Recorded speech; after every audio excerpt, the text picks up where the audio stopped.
C'est vous qui bloquez avec votre camion. Donc, moi, je viens allez, vous décalez tout sur le côté, qu'on puisse faire notre travail. Allez. À Menton samedi, le désormais célèbre gilet jaune Flyrider tente de passer la frontière italienne en vain. On a la préfecture du 06 qui demande à un commissaire de police de bloquer la frontière. Voilà, donc on verra, le préfet du 06 aura à répondre du fait qu'il bloque une frontière depuis 10h30, ce qui est complètement apparemment illégal. Pour son 13e acte, Maxime Nicol n'a pas choisi cet endroit par hasard.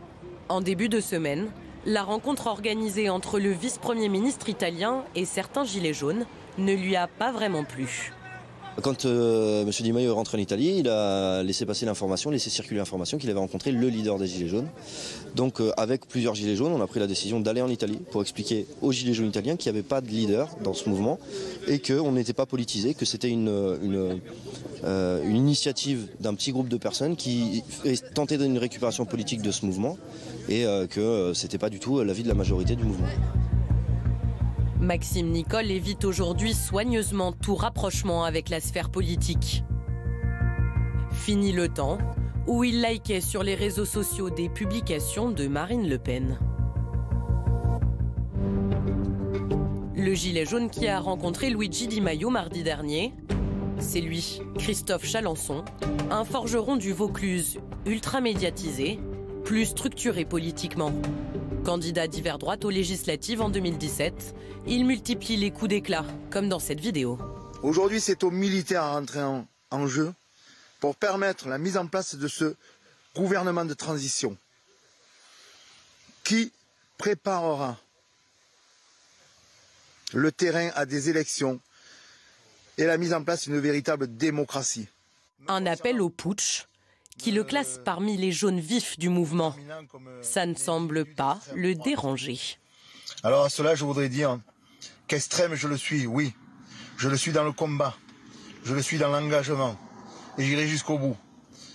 Jusqu'à son départ annoncé hier soir, Christophe Chalençon a été porte-parole pendant un mois du ralliement d'initiatives citoyennes, le parti Gilets jaunes créé en vue des européennes. Un mouvement fondé par Ingrid Levavasseur. Nous avons pris des décisions, non sans mal, parce qu'il est vrai qu'on va se faire chahuter. Mais après tout, c'est une décision de citoyens. Nous sommes purement et simplement un groupe de citoyens qui s'unissons enfin pour parler au nom des citoyens français et de tous ceux qui veulent se joindre à ce mouvement, à cette liste. Et effectivement, nous avons franchi le cap pour saisir cette opportunité dans la démocratie.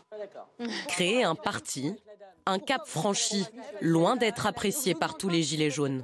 Je ne voterai pas pour elle. Pourquoi ? Je lui dis carrément qu'il faut qu'elle enlève son gilet jaune. Ben, je ne l'ai pas là. Elle a créé un parti politique, elle a pu, c'est fini, on n'en parle plus. Un avis partagé par Jacqueline Moureau, figure de la première heure des Gilets jaunes.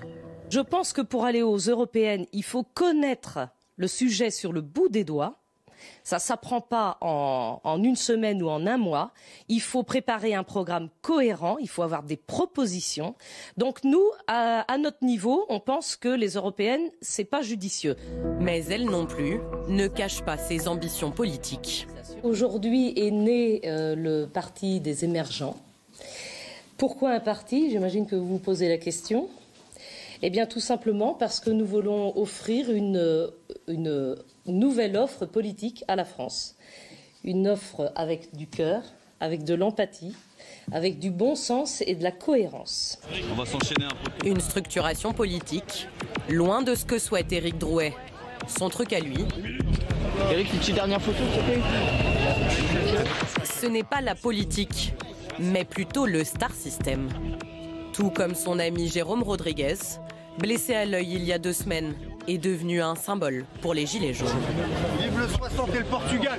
Go. Je ne suis pas un symbole. Nous sommes le symbole. Le gilet jaune est le symbole. Moi, je suis Jérôme Rodriguez. Je suis témoin acteur de ce qui se passe. On travaille tous ensemble, main dans la main, pour pouvoir évoluer. Je ne suis pas tout seul. Il y a tout le monde qui travaille là. C'est ça le plus important. Si ses affinités politiques restent inconnues, ses antécédents judiciaires ont eux ressurgi. Trafic de stupéfiants puis vol. Jérôme Rodriguez a fait l'objet de 2 procédures ces 6 dernières années.